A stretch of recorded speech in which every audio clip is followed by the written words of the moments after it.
Ikaw ba ay handa na sa nalalapit mong US visa immigrant interview? Huwag magkamali, ito ang mga dapat mong malaman.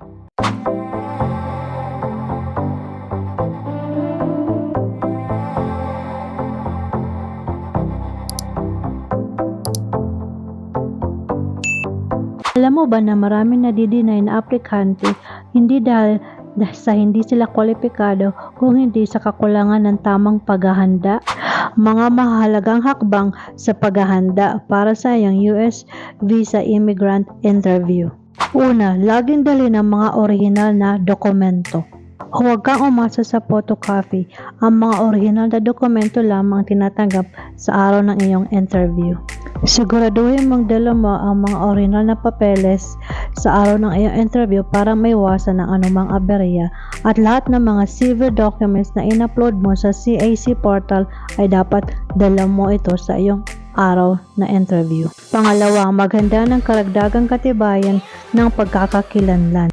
Kung late registered ang iyong birth certificate o may kulang na detalye, ay huwag mag-alala. Dala ng mga school records o baptismal certificate upang mapatunayan ang iyong pagkakakilanlan. At dapat meron ka ring kopya galing PSA sa iyong birth certificate. Pangatlo, siguraduhin may police clearance certificate or NBI clearance certificate. Nakatira ka ba sa ibang bansa ng 6 months to 1 year? Kung oo, ay kailangan mong kumuha ng police clearance sa bansang iyon.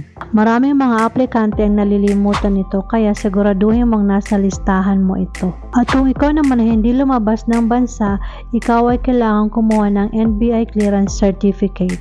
Paalala, kung ikaw ay may ibang pangalan na ginamit dati o may annotation sa iyong birth certificate, o di kaya ay kasal ka dati at may ginamit kang ibang pangalan, ay kailangan mong kumuha ng NBI clearance na may AKA. Pero optional lang naman ito. Depende kasi ito sa konsul na mag-i-interview kayo kung kailangan pa ba ng AKA ang iyong NBI clearance. Pang-apat, huwag kalimutan ng Certificate of No Marriage or CENOMAR o kaya Advisory of Marriage. Kung ikaw ay 18 years old pataas at wala pang asawa, kailangan mong ipakita ang Certificate of No Marriage or CENOMAR para mapatunayan ang iyong civil status. Huwag itong ipagwalang bahala. At kung ikaw naman ay kasal, ay kailangan mong kumuha ng PSA Advisory of Marriage para sa iyo at para sa asawa mo, at dadalhin mo yon sa araw ng interview. Ang panglima ay ihanda ang mga dokumento sa kasal o diborsyo. Para sa mga ikinasal na o dating kasal na, ay dapat dala mo ang mga original na documents gaya ng marriage certificate, death certificate, divorce decree ng dating asawa. Ito ay patunay ng iyong kasalukuyang marital status. Para sa mga Pilipino na dating may asawa at ito ay patay na, ay kailangan nilang kumuha ng PSA death certificate. Ang pang-anim, kumpletuhin ang mga financial documents.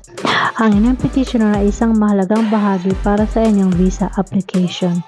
At lahat ng mga tax forms, W-2, pay stubs, at ang kanilang affidavit of support or I-864 ay dapat naka-upload din ito sa CAC portal.